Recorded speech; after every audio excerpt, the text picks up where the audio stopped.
দেখছেন ঘাস, এখানে আছে জবা ফুল ফুটে কলি, আর তিনটা আছে, আর এখানে তুলসী পাতা আছে। আর একটা বিড়াল বাচ্চা এনেছে, সেই বিড়ালের বাচ্চা পটির সাথে রক্ত যাচ্ছে, মানে ব্লাড যাচ্ছে।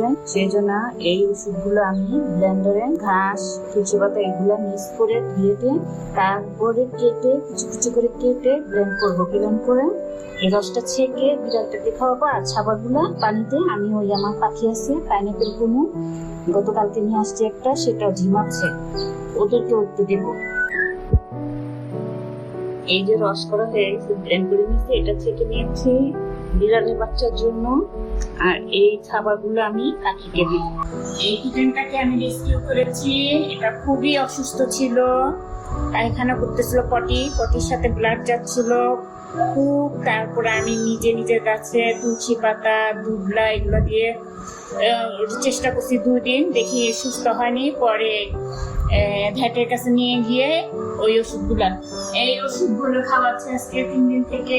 5 দিনেরই দিয়েছে কোর্স, যে 5 দিন খাওয়াতে হবে। এখন আপাতত আল্লাহর রহমতে একটু সুস্থ আছে, হাঁটা চলা করে, খেলাধুলাও করে, সুন্দর ডিগবাজি খায়, সুস্থ দিকে। ওর জন্য একটু বেবি, ওর জন্য একটু দোয়া করবেন সবাই, যেন আমার কাছে ও